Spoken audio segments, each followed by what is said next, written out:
Mason Rudolph is QB1 in Pittsburgh, and he will be the starter, presumably, if Aaron Rodgers doesn't show up and if they don't trade for Kirk Cousins. Here's Mason Rudolph on dealing with all of the noise surrounding the guy who won't be wearing number 12 in Pittsburgh. That's nothing new to me. There's been constant noise. That is the nature of the NFL, so I am been used to that for a long time now. Do nothing but, be the best I can be and help our team get better this spring.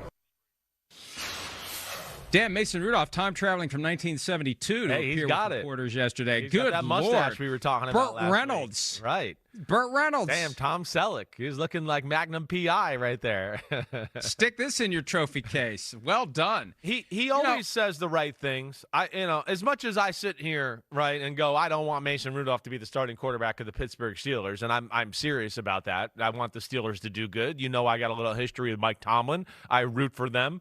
I don't think there's much of a yellow brick road to the promised land with Mason Rudolph at quarterback, but I do respect him. He handles himself right.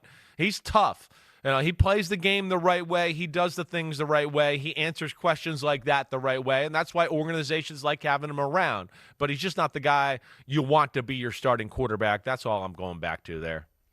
Yeah, and he's been around for a while. He was a second-round pick. He has had some moments. He has. He hasn't been horrible. And really, who in Tennessee last year at quarterback was going to do anything good for that team post-Derrick Henry, post-Mike Vrabel, post-relevance? Now, hey, with Cam Ward, things may change for the Titans. But last year was just a bad year. Yeah, for Mason Rudolph and the Tennessee Titans. He was better than Will Levis.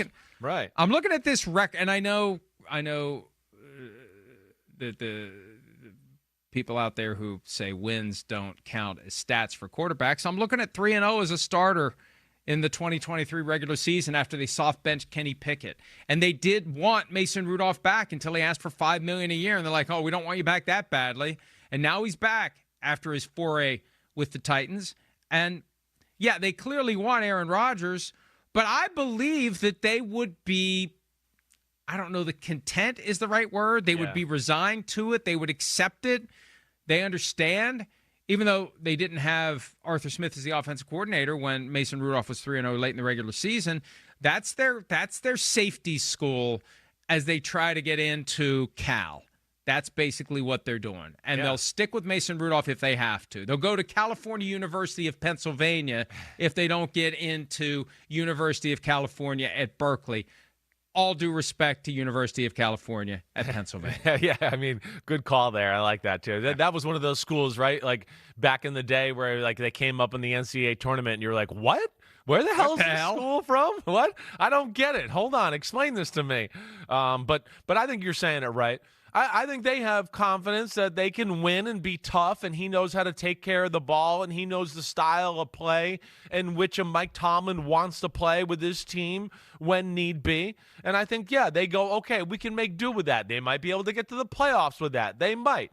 But I think we're getting to a part here in Mike Tomlin's tenure and all that where it's like, screw the playoffs, screw the 9-8 record, all that. We got to take the next step. And it feels like the team is finally kind of ready to take a next step and to go, wait, this is one of the first years I look at them and go, I think they're better than maybe let's just get to the playoffs. They might be able to win a game if they got the right quarterback and all that. And that's where you want Aaron Rodgers, because I just don't see Mason Rudolph being the guy unless your defense is just absolutely through the roof, awesome, dominating. He's not going to be the guy that's going to go on the road in the playoffs and put the team on his back to win some game against the Ravens or the Chiefs or anybody like that. By the way, to land the plane, to complete the weave, because, we do the weave here.